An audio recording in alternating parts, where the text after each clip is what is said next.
Hi friends and friendly subscribers, welcome back to my channel. This is Inner Heal Tarot, and today we're going to make like a fun video response to Lisa Papez and Peggy Papez. I'm not sure if it's the correct handle for Peggy, so I'm so sorry if it's wrong. But this tag is really fun, and I watched some of the video response to this tag, and yeah, because yeah, it's just fun and I just want to do it as well. I have the feeling of the FOMO of it, the fear of missing out. So here we go, without further ado.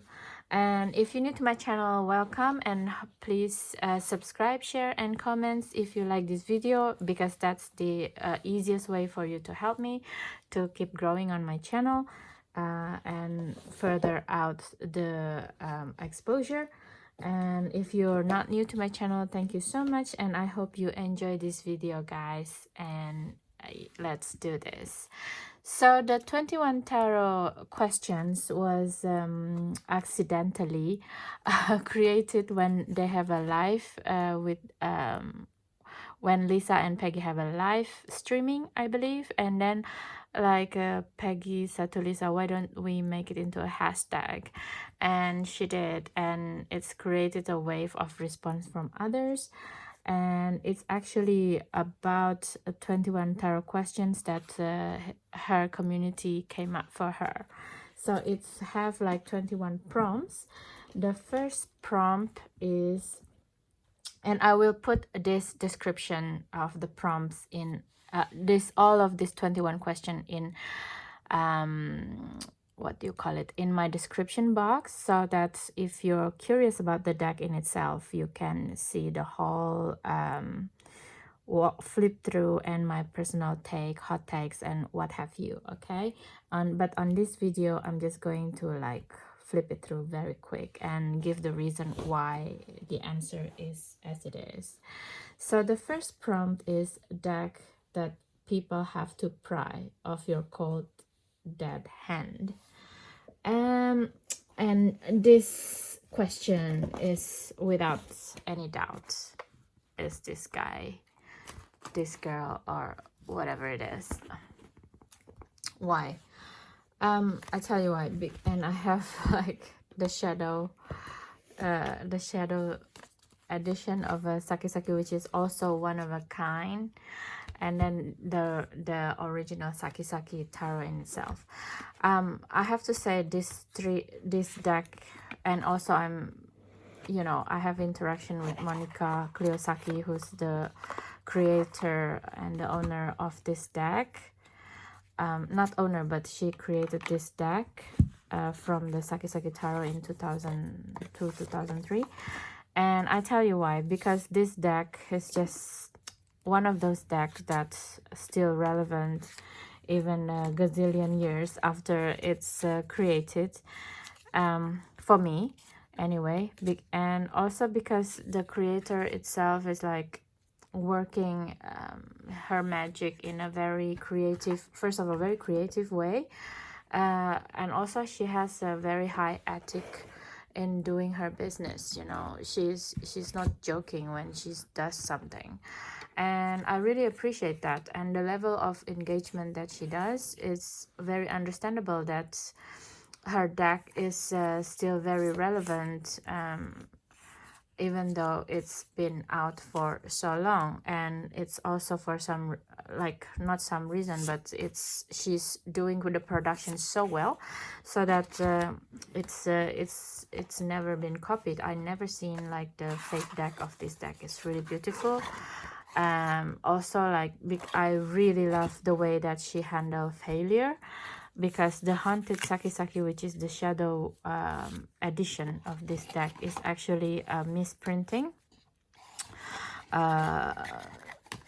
It's a printing error, but instead of like just destroying the deck, she just have them all. I don't know how she deal with the printer, and then she just recreate the deck into one of a kind haunting Sakisaki and shadow work deck, This is for me is the true artist mindset.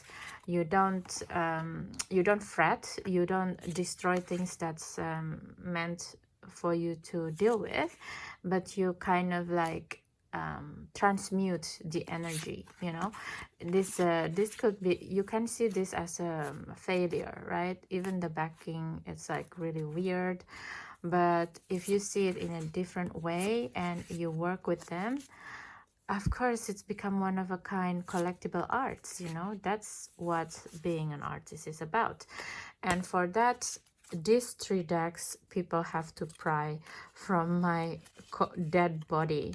I will never be part with these decks because it's not just tarot decks in itself, but it's a collection of mindsets, you know.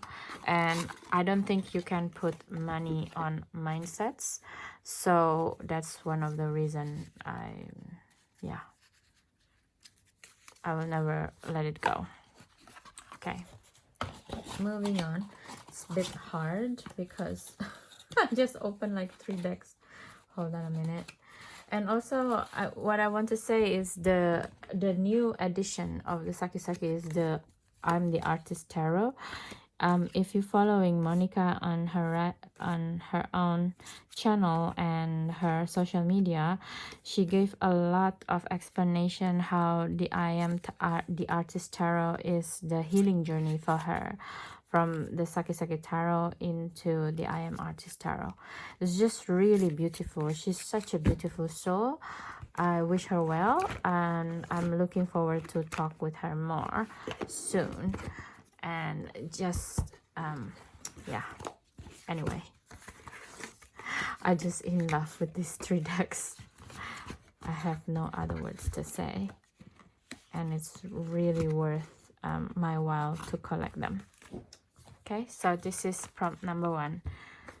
You will never get these decks from my hand, okay? Unless I'm dead, then it will be my husband who has them. Okay, so the second one is the Guilty Pleasure deck. Okay, Guilty Pleasure deck, for me it has to be the Heart of Stars Tarot, the 3rd edition. This is like not nice but I don't care because what's important is inside, right? So the Guilty Pleasure, the Heart of Stars Tarot, it's made by someone from America who's now living in Bali. So I don't think you can get this deck that easy anymore. I don't know, probably you could. Well, good luck if you do. And why this is my guilty pleasure? Well, because all of my favorite actors are in it. For example, my favorite James Bond ever, in his in the pose of James Bond, this guy as a King of Swords, like, of course, you know, like, who else can do this? It's, yeah, I don't need this deck, but I must have this deck because of this card alone. Okay. And also other things is Neo, of course, you know, the Matrix. Who wouldn't have it as a archetype of the magician? Basically everyone that's featured in here is almost my favorite actors in their movies. So there is like featured Harry Potter scenery and people. For example, this guy who's like Cedric Diggory, and then he's become a vampire and now he's become the Batman, you know, the Robert Pattinson. So, and this is like him as a Cedric Diggory in Harry Potter. It's really cool. Like Brad Pitt in Troy, Leo in Titanic, you know, Jason Bourne. Like even the Joker as a 5 of Swords, my favorite Joker ever, Heath Ledger. So all of this, and of course, you know, his I forgot his name actually. He committed suicide in the end, this actor, but he's He's been in Jumanji and all of these beautiful movies in my childhood. That's really iconic movies as well. Dead Poets Society, with him. So all of a sudden I don't remember his name. Oh, Robin Williams, sorry. Yes, Robin Williams. And his depiction as this clown after Heath Ledger as the Joker here, and both of them now pass away. It's just also creating another commentary on this deck, how people pleasing is not a, is not without victims. Uh, yeah, need I to say more? And anyway, go along. It's also have like a Johnny Depp as both Edward Scissorhands and in the Pirates of Caribbean, and it has also Princess Leia in with the Jabba the Hutt, where she killed Jabba the Hutt gloriously and sexily. Oh my God, and another Bond. And also, is this supposed to be Pedro Pascal? I don't know, but he looks like it. And who doesn't want to have this deck? I don't like Anne Hathaway that much, and she's featured a lot in this deck as well.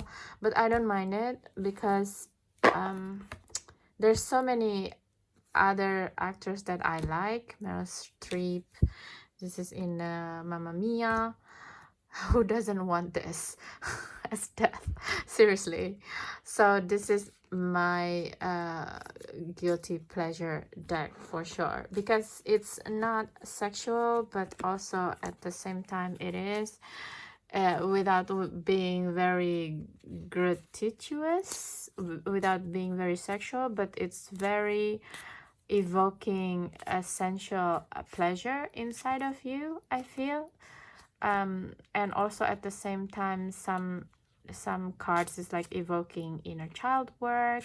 So it's just so many things. It's Leo in Romeo and Juliet, somewhere there, and Hermione. So look at this. I said once, it has everything that's really new, like Marilyn Monroe as the world. Really, how can you don't like this deck? And I'm glad that I got the third edition, because I think the second edition, the death card is not Darth Vader. So that's why I'm like, oh my God, I'm so lucky when I got this deck.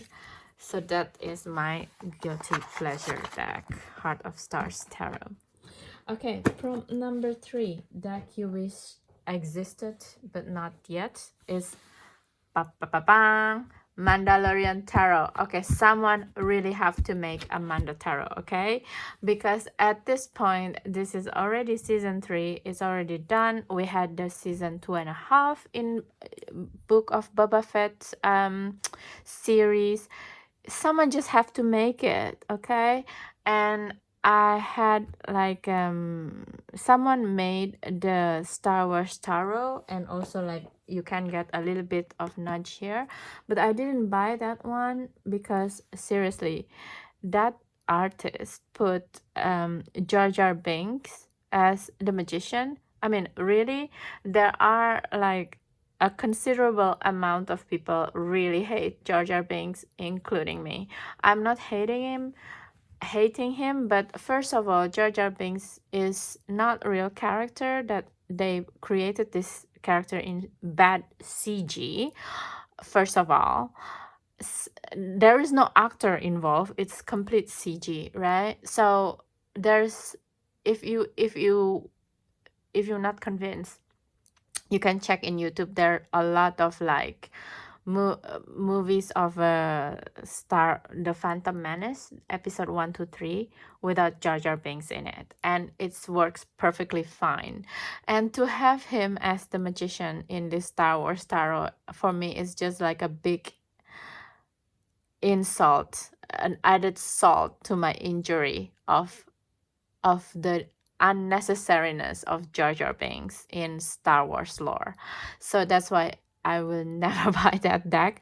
And also, like, I would prefer to have a Mandalorian Tarot, because there is no Jar Jar Binks in Mandalorian lore, you know. But then you still have Luke Skywalker, you still have Yoda in the shape of mini baby Yoda, you have the Mandalorian, that's super hot, and also like the everybody else, all the characters are super cool, including the bad guy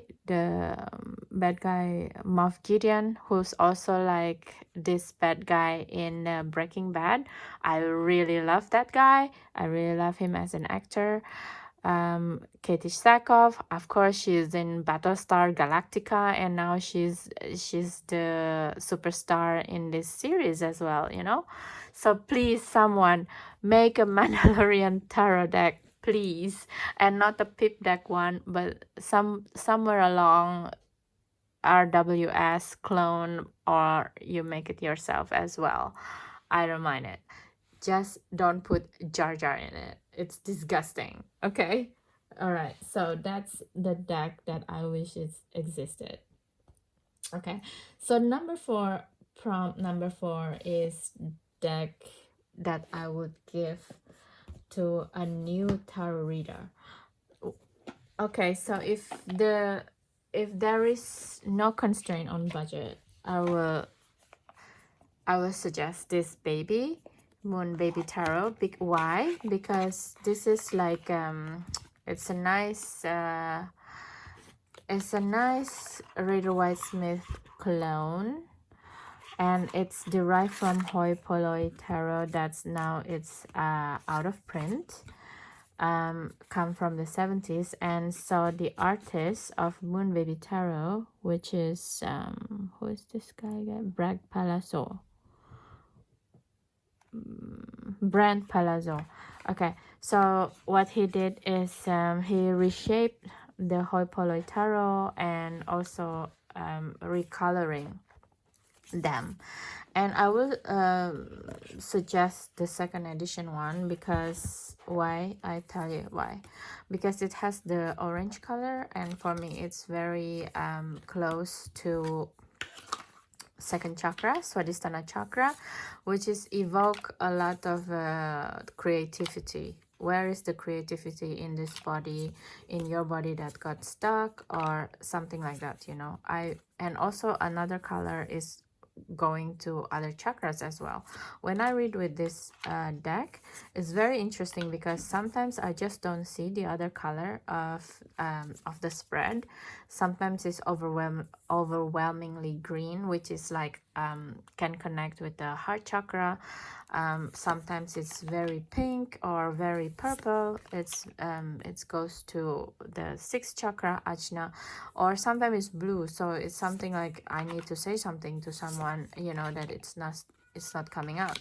And on top of that, it's a Rider-Waite-Smith clone, you know, without being very yellow, because that's sometimes I got a little bit put off with original RWS because of its very green, no, very yellow and very blue. Sometimes it's just too much, and this is like it's more subdued color, and I feel it's really nice for beginner to have.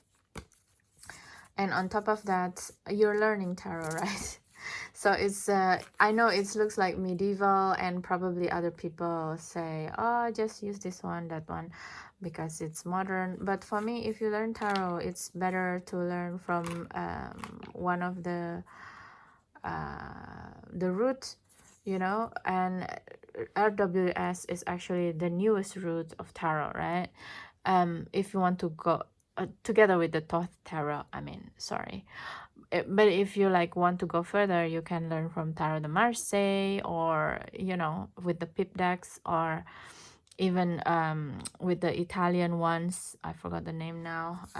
I just tried to make this video very quick, and I'm failing. I think it's already 20 minutes anyway. So yeah, so I think it's nice to learn the Rider-Waite-Smith, at least for me. It's the easiest way to remember the energy of each archetype, because you also need to pairing it up, right? So that would be my choice in giving that a new reader, Moon Baby Tarot. But if I think, but if what do you call it, a budget is in the issue, then I will suggest this deck, Tarot of the Divine. This is a modern deck again, uh, by Yoshi Yoshitani, and the way it reads, like, oh my god, it's so beautiful. It has like its own like big book as well. I gotten work with this so well. I bought it in quite a very affordable, because the box is kind of botched like this, but I don't mind it, as long as it doesn't botch in the front, you know, because I do it like this, right? And the way this sorry, the way this deck reads is really beautiful. It's modern, it's affordable, it's mass market. The finish is linen. The cardstock is perfect. You know, as a mass market deck, what else you ask for? You know, it has its workbook, even though it's sold separately. So if you still, you got a mini guidebook with the deck in itself, but if you still need a bigger book, or you want to explore the story more, there is another separate book for that. I don't need it. I don't feel the need for it, because it just reads beautifully, and I know some of the stories already, so it's kind of like it's a nice junctions between unknown and known for me, and setting me in a liminal space. And for me, this is like a perfect deck to work for clients, because sometimes, especially clients with like a murky energy, or really when they deal with difficult stuff, because the cardstock and everything is mass market and everything. So for me, it's like to clean it up energetically, and to store it, and even to, if I have to destroy this deck, it's not a big deal, you know. I prefer not to destroy my deck, but if somehow reading for a certain client, because sometimes an energy can get stuck in it, so I can doing it hardcore, the cleansing, you know, like smudge it very rigidly, so probably it will get damaged or something, but I don't mind it, because yeah, it's very affordable, and yeah, it's mass market, and it's really beautiful deck. So I would, if budget is the case, then I would suggest to buy or gift this deck for a new reader. It's really beautiful deck. I'm really grateful to be able to work with this deck, you know. Oh my god, for client reading, works like magic, literally. Okay, so that's prompt number 4.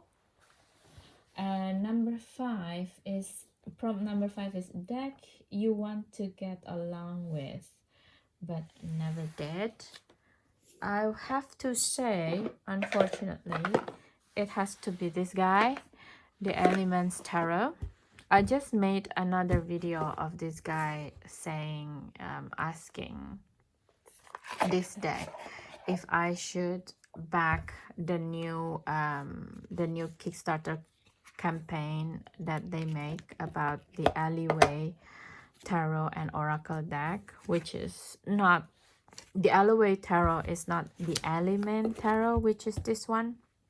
And yeah, what can I say? It's very unfortunate for me, because I like the idea of Hush Posh, and you know, look at this, it's so beautiful as well. I like the idea of Hush Posh and inclusivity, and lifting up other people's energy by including them in decks that you make. But ultimately, especially now with the new Kickstarter campaign, I feel that this way of collecting decks has become somewhat of a detriment of me, because in the end of the day, I think I try.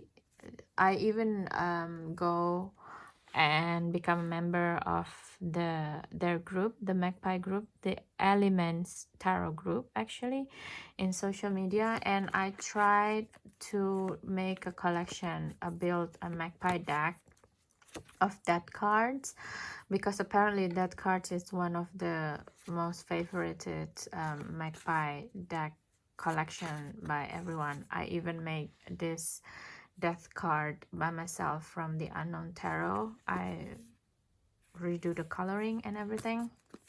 But in the end of the day, after I rethink and think about it, this is really not me to collecting one archetype with 400 cards and then just like trading the others. This is really, I feel it's not my vibe, it's not my jam, because in the end of the day, I felt that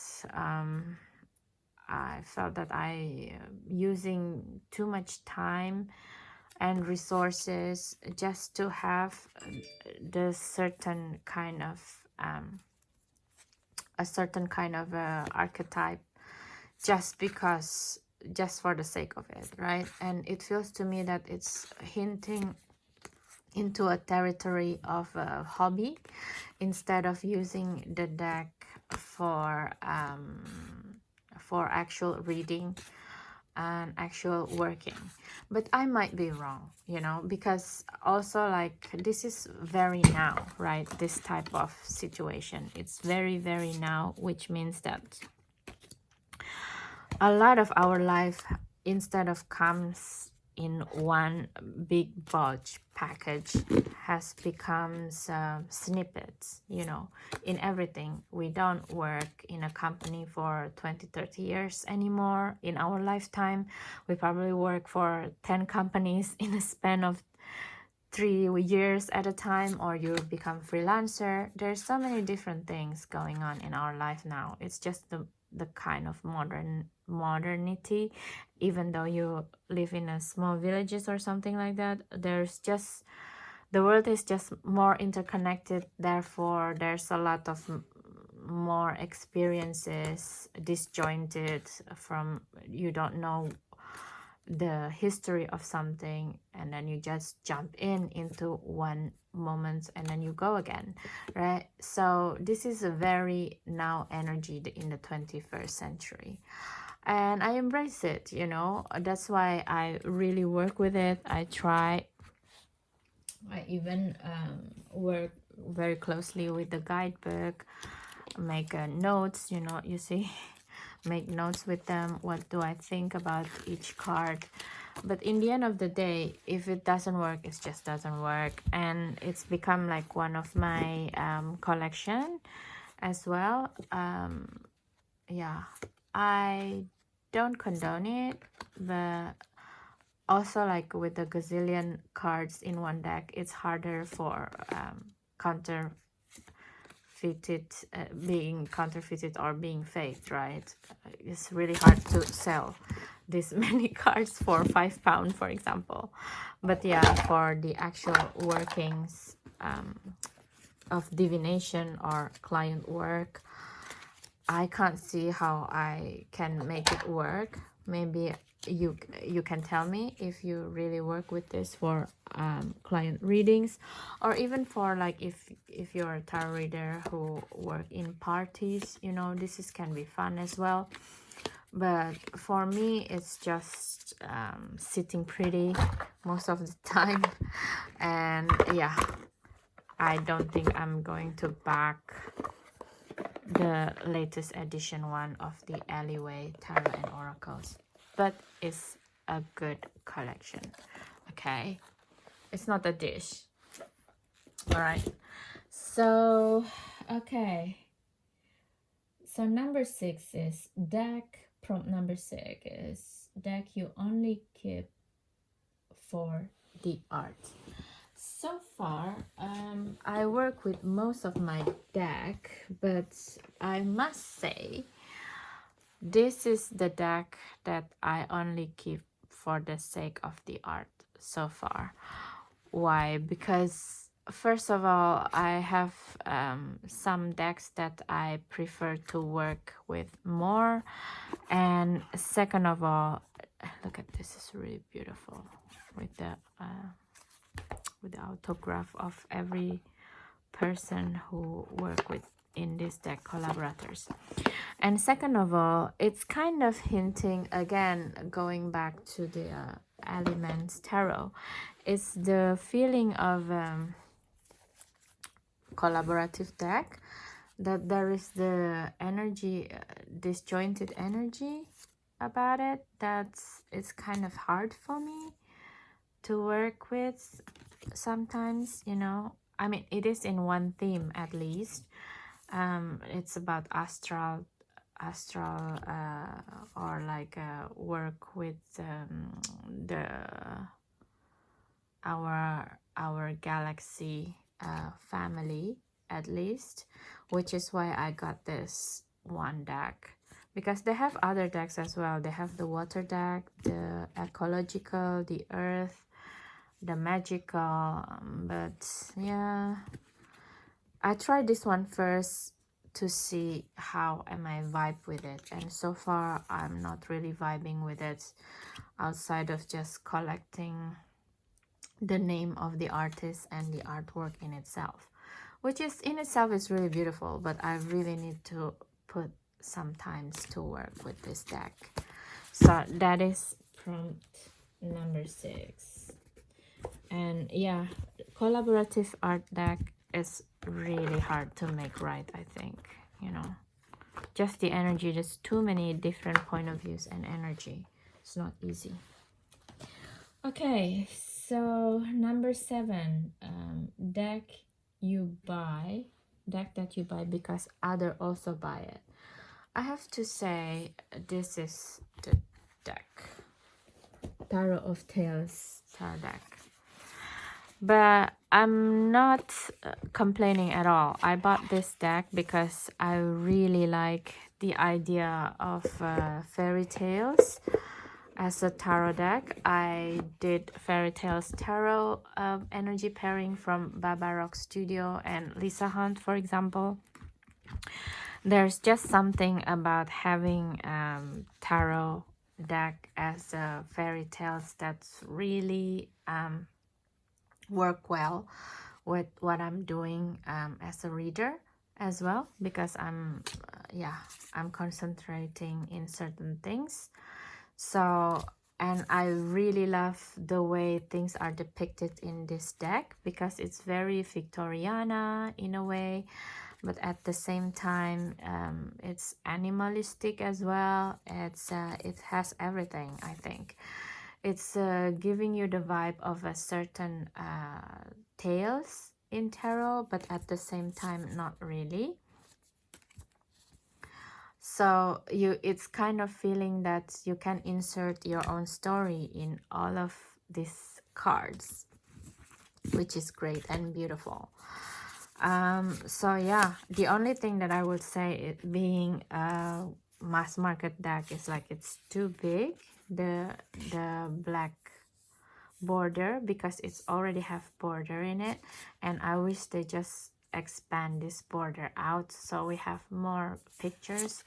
But in overall, every time I use this deck, I feel like drawing into the characters, and because it's all, a lot of them are animals, it's just anthropomorphic animals. I mean, it's just give me the feeling also animal, what do you call it, animal archetypes or animal spirit guides vibe.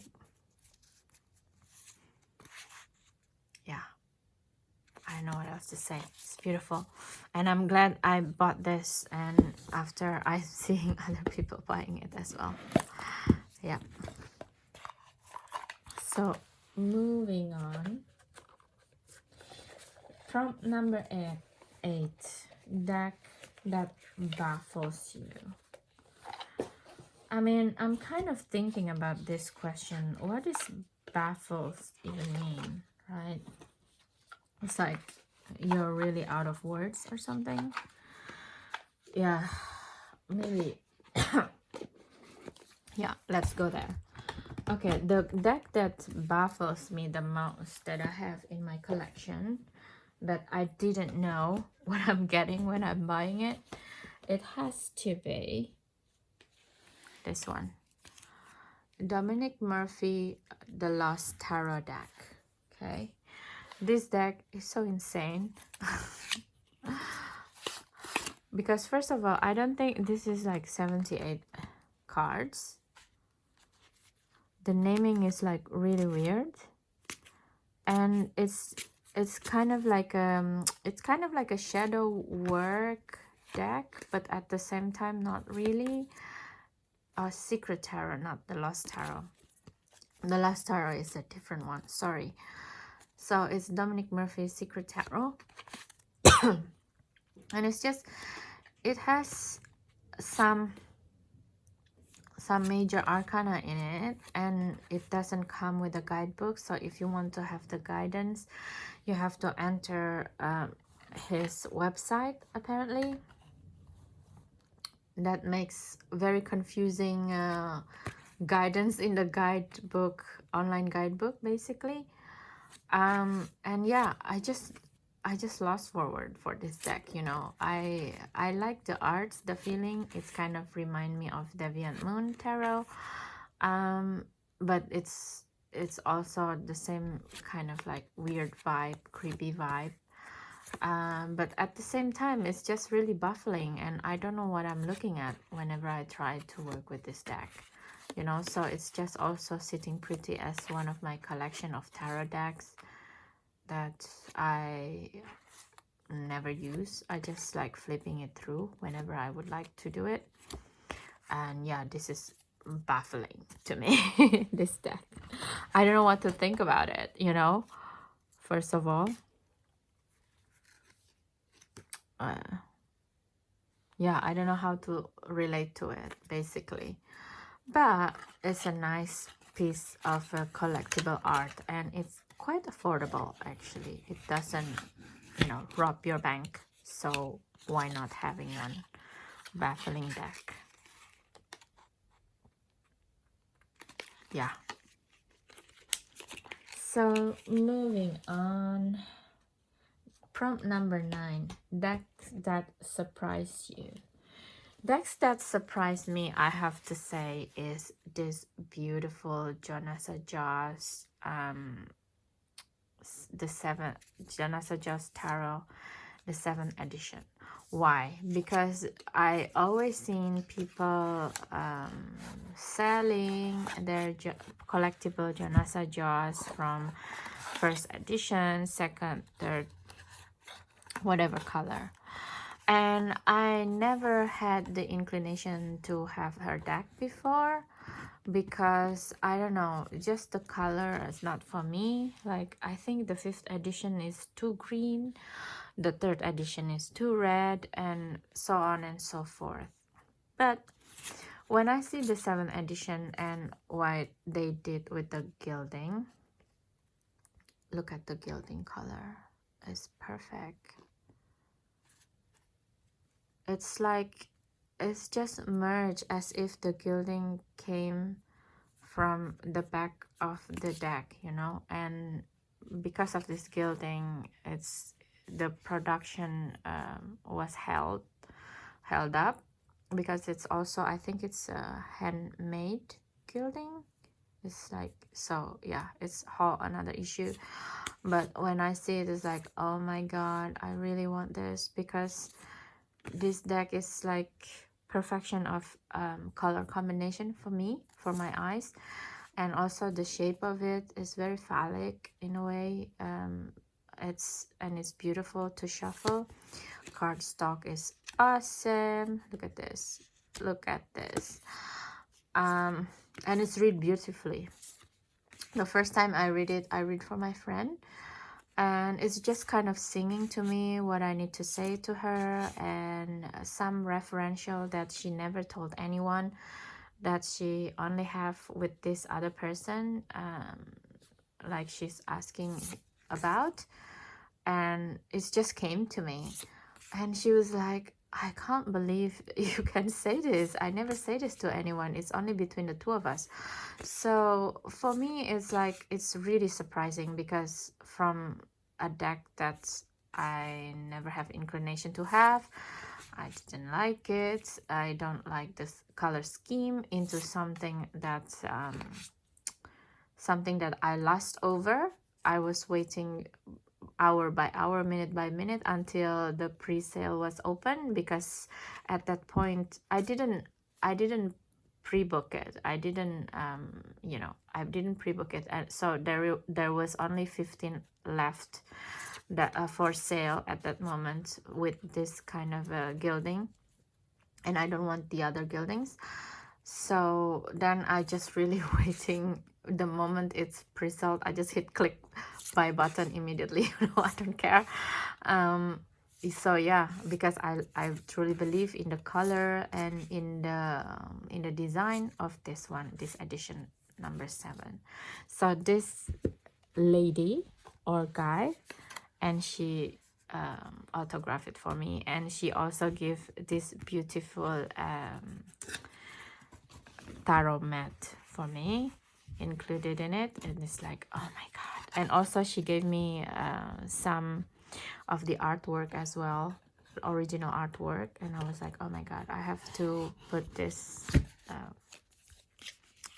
I have to put it on a wall. It's a really beautiful artwork. But yeah, Jonas Adjust edition number 7 medium. Oh my god, I love you. You surprised me in a very good way. Thank you for singing so beautifully. So okay, prompt number 10. What deck doesn't work but you keep it anyway because it's collectible? I have to say, in this prompt is this deck, the Santa Fe Tarot. I've been looking for this deck for forever, because at one point I went to New Mexico, not Santa Fe itself, but New Mexico and Arizona, where I went to the Indian reservation and the place where the trading post, they call it. The trading post is like where they used to put their artwork, the Native Americans, and then they put in this trading post for people to buy them, so before you cannot go to their settlements. So the way they do their economic is from the trading post. And over there I saw so many cachinas, which is like this kind of figurine doll kind of thing, and I really love them, all of this kind of pattern, the Southwest pattern thing with the Native American feeling, in the national monument, there's Antelope Canyon, things like this. It's all very beautiful and very connected with it. So I was looking for it for a while, this deck, and some people like selling it for a gazillion insane amount of money. So I was just like being very patient, and finally I got it with the budget, within my budget. But then I tried to work with it, and like, it's not really talking about anything at all. It's such a shame. Maybe because I actually don't get all the symbolism that's represented in here. And then I got the book as well, because it's just come with like a little white book from US Games. This is like out of print deck. So I got a read, and it's just starting to be like a gazillion things to read. And because this is like a really new thing for me, I have no reference about this culture at all, and for me it becomes like, okay, this is another deck that's really nice to have and collectible, but it's not working for me as a divination tool or as a psychological tool, so it's just like something that's sitting pretty, but at the same time I don't think I'm going to part with it. I love it too much. I love the culture a lot, and when I'm get to a point in my life where I can sitting down properly, I will actually read one by one and start to try to understand this culture more and more. You know, I don't like to be rushed when I work with something new, because then I will miss things, and I don't like that. You know, I prefer to take my time very slowly, so that's why it's still sitting pretty in my collection. Santa Fe Tarot. Okay, so next one, prompt number 11. So we're halfway through, 45 minutes, not bad. Faith Gilded Deck. Okay, favorite gilded deck, I will have to say I give to these two decks. The first one is the Weird Cat Tarot by Gabriel Cash, and you have to say the real one, because a lot of people buy the counterfeit, the fake deck of this deck, and I feel very sad for the artist, because if you buy the fake deck of this beautiful tarot, you don't get this, you know. This is like one of the reasons she did this deck, and because she wants to commemorate and remembering a lot of the cats in her vicinity, you know. So all of the cats that featured in the deck has a counterpart in a real life. They're really a living being cats, and this is her, bless her. And I'm just like very devastated every time I see someone selling or buying fake of this deck, because look at this, the gilding is so beautiful and it's so unique and it's so on, you know. It's a lot of fake deck. They faking an oak ash thorn deck with this kind of gilding. It's just so stupid. Who does that, you know? Like, it's an earth deck, and this is like a very metallic, super pinky.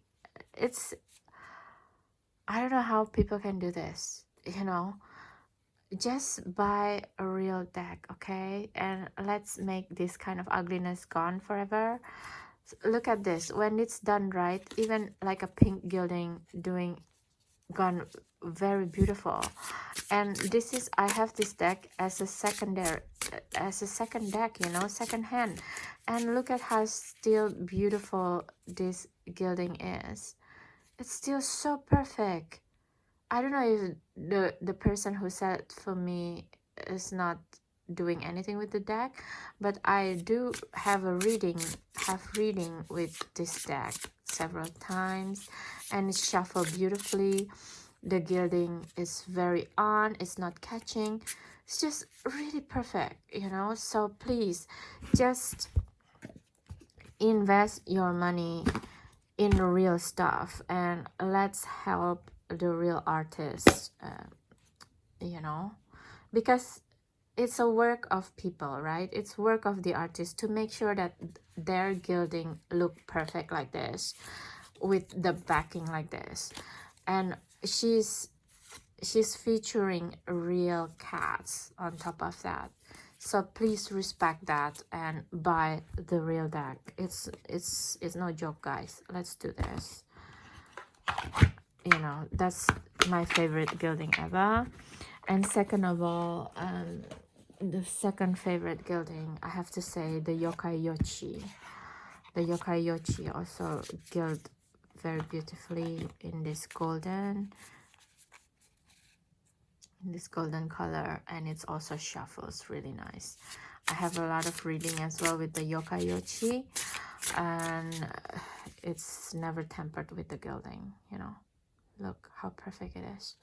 So beautiful. Buy real stuff, please. Don't buy fake stuff. It's disgusting. Stop it. Okay, so let's go to the next one. Deck that you love. The number 12, prompt number 12 is deck that you love but you hate. The cardstock. I regretfully have to say this deck. This deck, oh my god, is beautiful. It comes with a bag by itself, you know. It has beautiful guidebook. It's well thought. And so everything about it outside the cardstock is beautiful for me. But first of all, it's not just the cardstock, but also the orientation of the deck. It's making it quite difficult to shuffle for me. I mean, it's not impossible actually, but it's just, first of all, it's a bit big. Look, it's always like going. So then some cards is like kind of fucked up. Things like this always happen when I'm trying to work with Pastoral Tarot. So then I couldn't reverse shuffle anymore. I have no patience for it. Look, it's just very slippery. So then I have to just like mess it up as a card deck, something like that, you know.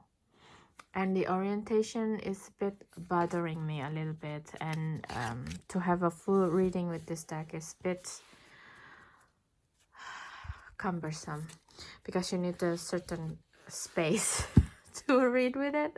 So a lot of times I just use this deck to understand when and how, where,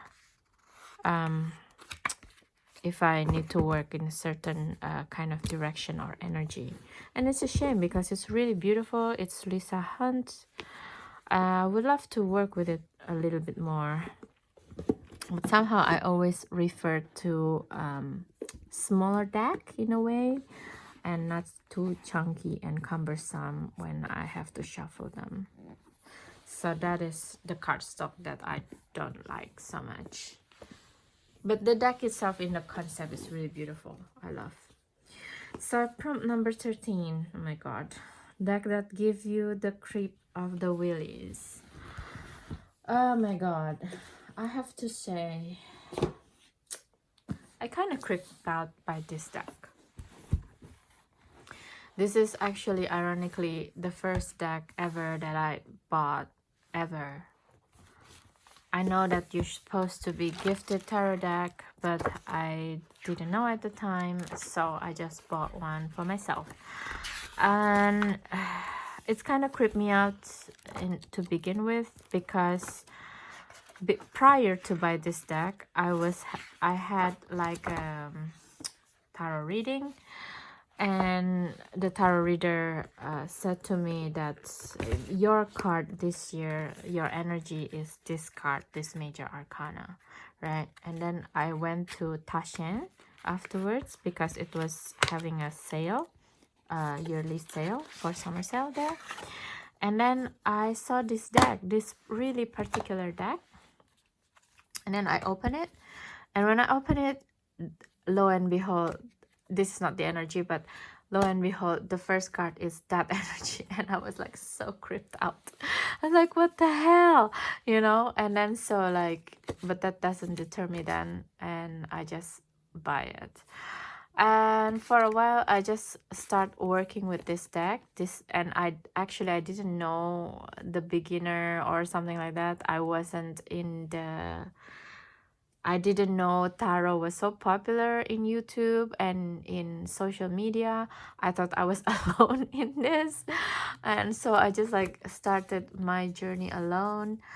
I already started watching Esotarot though, and I was so blown away by how accurate her general reading was. That's one of the reasons, like, you know what, I just need to start to dab in this, because a lot of times I'm so confused by myself. And I start to work with Dali Tarot, which is like very confusing because it's not a beginner tarot, you know. And every time I read the chunky guidebook, I get more confused. So I was like, Esotarot, what did I do that makes me even more confused now? I don't understand it. And at some point, it's just, I try to find that card that also creeped me out again. So for example, like this one. So I just have a shuffle at that time, and I find I'm asking the cards why I feel so confused. and then like there's an answer, and then I asked the card, so this is the answer, and then one card like this came out, and I just it's just laughing, you know, and I can't, and it's just kind of creeped me out. I felt that the card is really alive.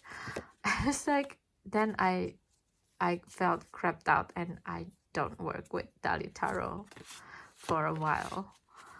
And I probably should come back with it, because now I know it more. I know other tarot decks, more creepy tarot decks more. So now probably I can work with it in a better way. But yeah, this deck is really creeping me out, because also like the life of Dali himself, right? If you manage to see his house and his museum, oh my god, you know, this guy living with in his house, there's like peeping tom hole and stuff like that. It's kind of creepy actually, the energy of his house and museum. So it takes a certain kind of people to work with this energy. But yeah, creepy. What can I say? Okay, so prompt number 14.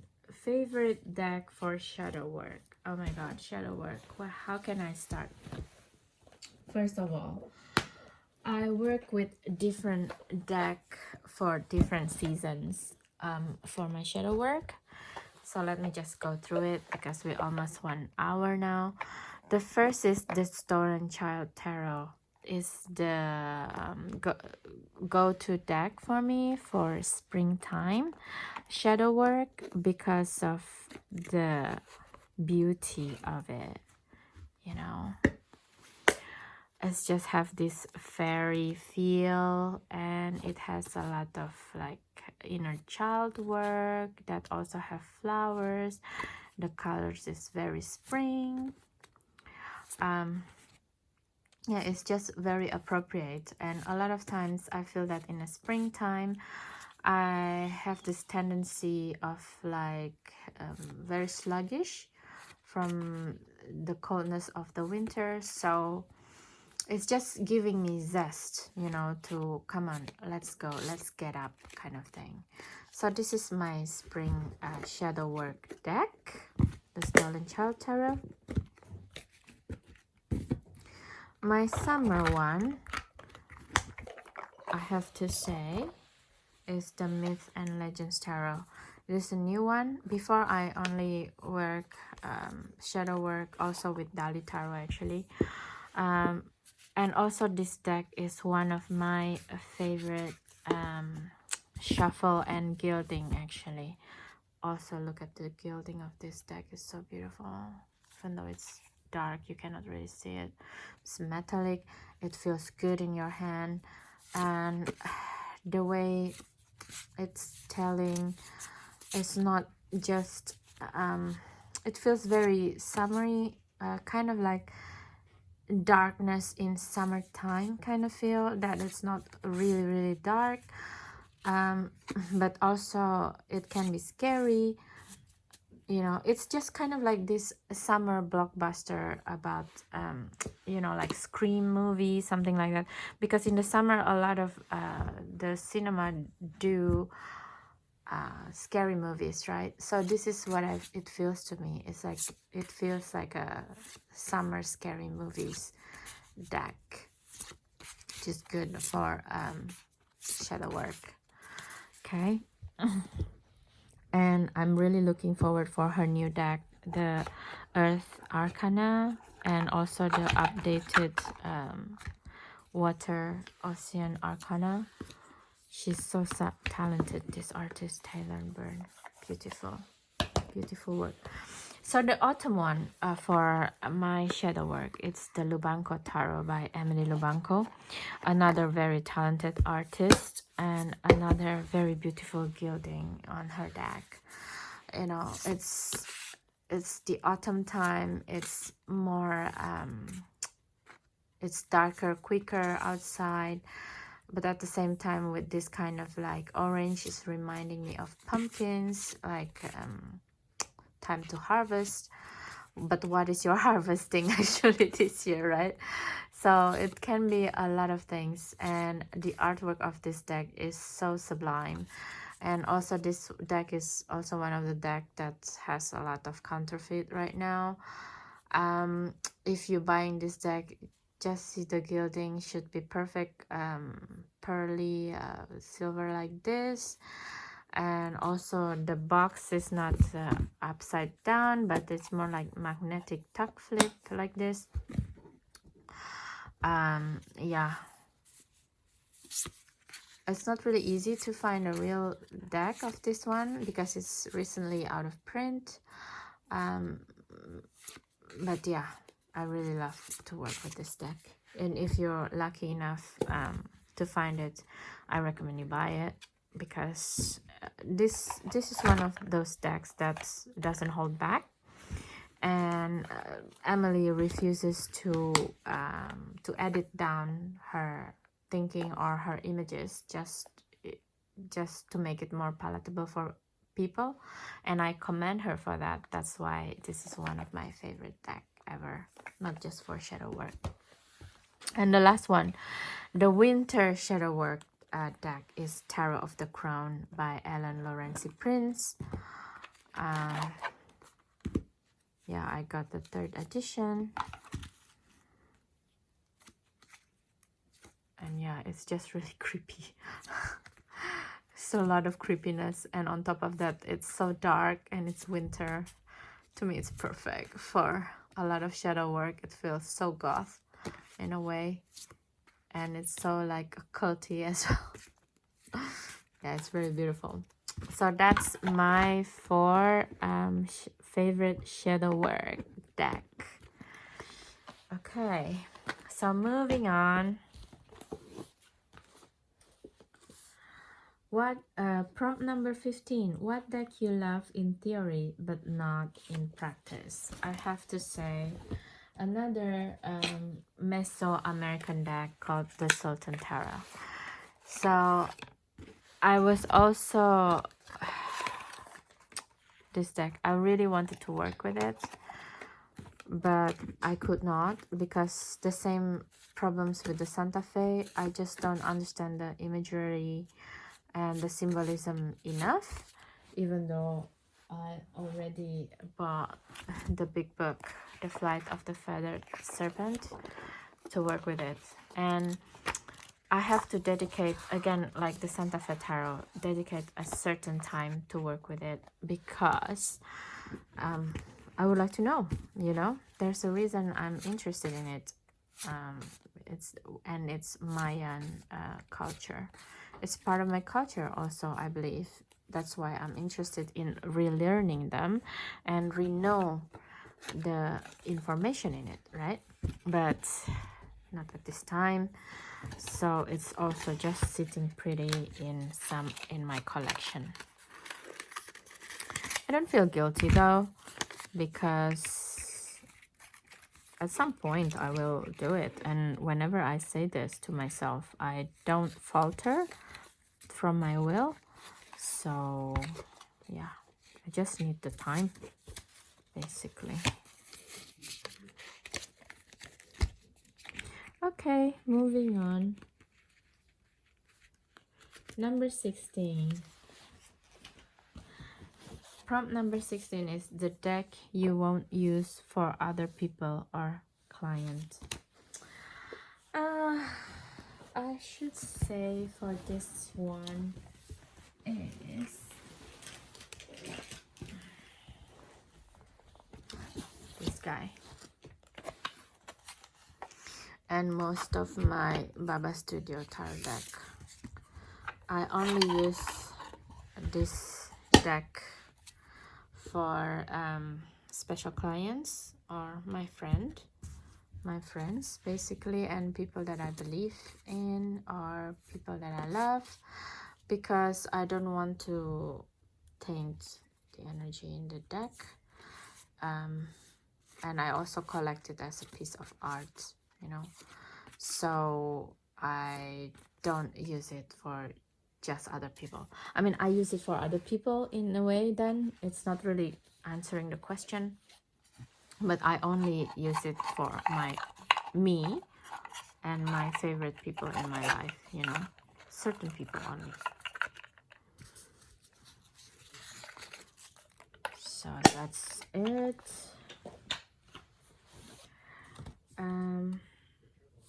Next one, deck that you never use for yourself. Oh, I have to say the deck that I never use for myself is this one, and it's strictly for client reading, the Gentle Thrills. I don't know why, it's just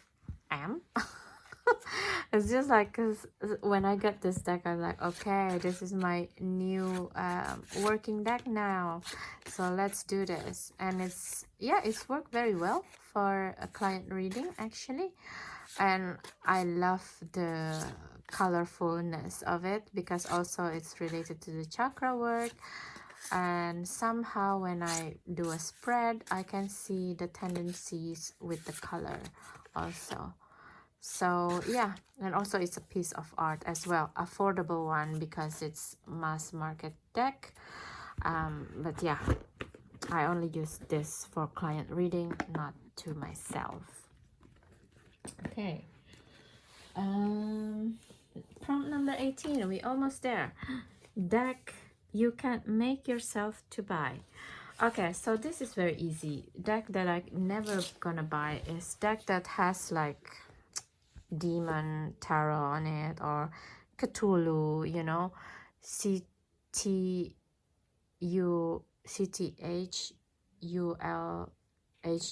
Cthulhu, this kind of dark arts tarot, villain, Disney villain tarot, too much Disney, or you know, like the Buffy Vampire Slayer tarot, something like this, or something that's too close, like Dungeons and Dragon tarot, something like that. First of all, Dungeons and Dragon tarot, the cardstock is horrible. I will never buy that one. Yeah, something that's evoke the imagery of demons too much, and it's like, to me, it's not, that's not shadow work, you know, it's just conjuring evil energy in your life and manifesting it by like keep looking at it. I have this quote, like, if you keep staring to the abyss started to staring back at you. And this is how I feel when I see the front of like demon tarot, things like this, Cthulhu and things like this. And I don't feel that I need that. I need to manifest this kind of energy in my life. I don't need that. I have enough. I have enough. I have enough that can conjure these images without going there, you know. I don't want to tap into the collective unconscious, subconscious, conscious towards this energy from and connected with it through the images. I don't need that, you know. So I will never buy those kind of things. And also the Disney villains, you know, the Buffy Vampire Slayer tarot, I know it was hot for a minute there, but it's just, first of all, I love Buffy TV series, but I don't love it enough to remember the whole lore of it and the whole TV series with Angel and you know, her and stuff like that. I prefer the ones with the Robert Pattinson in it, which is like the movies, you know. So with the vampire archetype, I'm also very picky in my vampire, because I have it strongly in me as well. So I feel that I have to navigate it very closely, this one. I cannot just falling into sub-personalities of my vampire sub-personalities running amok. So yeah, I don't want to invoke something that I don't understand very well. So yeah, I will never buy this decks. Moving on. Favorite pit deck.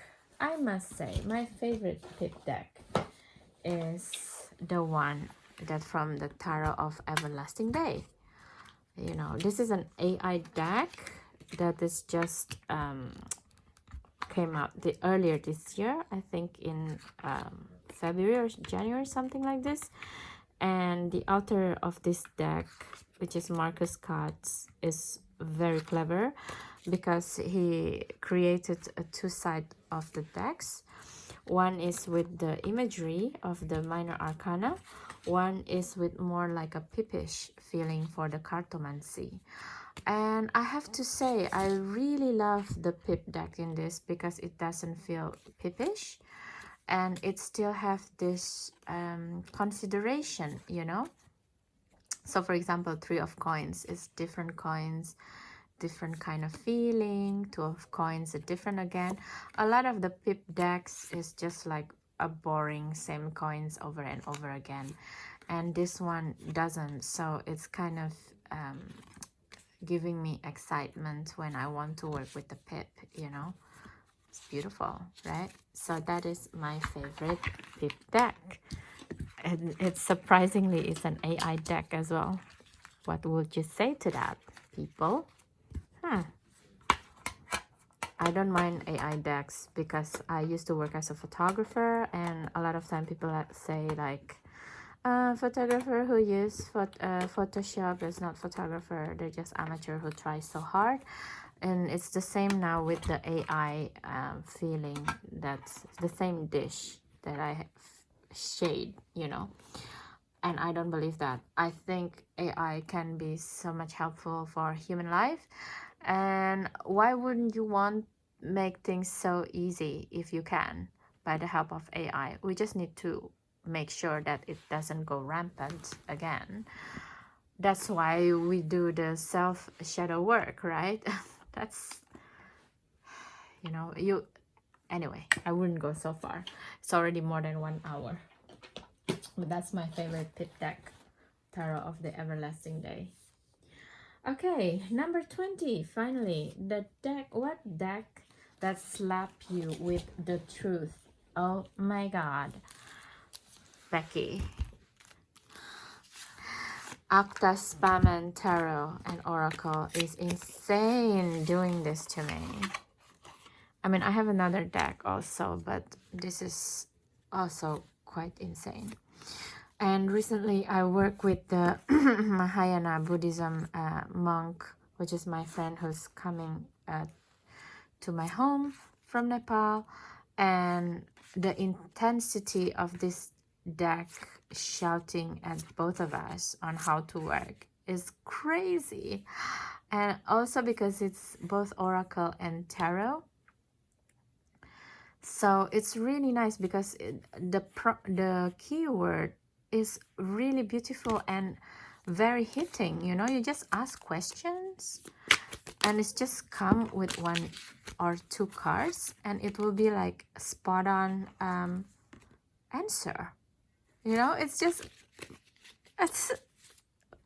crazy. And also Acta Spaman has her Oracle deck. It's from her podcast before the Tarot deck and Oracle. And it's also very, very graphic and very loudly clear. So yeah, this is the deck that's shouting to me. All right, the last prompt, number 21. Oh my god, we're finally there. Deck that's got away. Okay, this is for the last one for the story. This is the deck that almost gotten away from me. Okay, so the story with this deck, this is the London Lore Tarot that's made by Treadwell's bookstore that now already out of print, cannot get it anymore. And I'm almost lost this deck in a bus. So the story was I carried around town because this deck is also very unique. It's serving as like a hidden map of London, UK, not London, Canada. And it's kind of telling you where to paying attention to certain things in certain part of London. And look at the finish of this deck. Is also the quality of the card, the linen.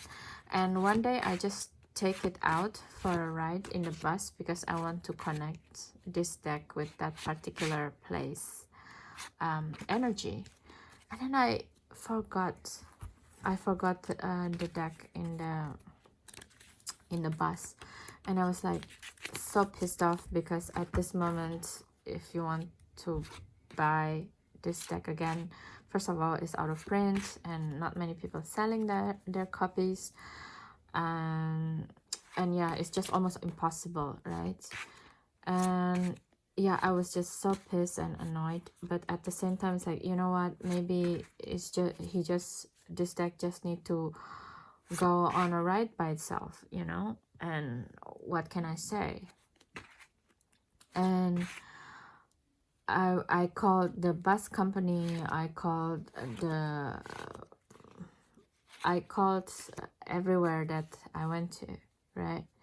And then lo and behold, actually someone is like, I have like one of my card in the bag, so someone could trace me, and it's just like coming back by itself through this person. And I was like, oh my god. So it's just like it's one of those things that's really creepy. And now I feel that whenever I feel I lost one of my deck or something, I just kind of have a belief that if they're meant to be with me again, they will come back by themselves, as like per this deck.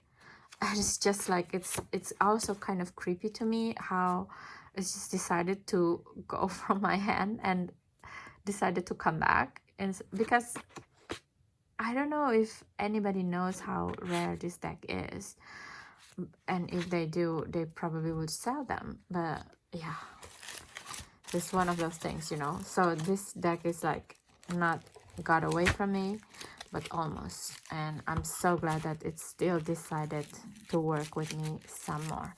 Thank you so much, deck. So that's it, guys. The 21 tarot question from me. Please let me know if you like this kind of video. I will try to do more hashtag VR videos if you do. Please also don't forget to subscribe, share, and comments on this video. I will put all of the decks silent flip through if you want to see more of them. Especially for London Lord Tarot, I did the silent flip through when in Buckingham Palace when they announced the Queen's death, the Queen's Elizabeth II, and then the canon salad will start coming in. So it's probably interesting for you to watch as well. So that's it, guys. Thank you so much again for your time. I hope you have enjoyed this video. Have a good day and night whenever you watch this, and see you in the next one. Bye.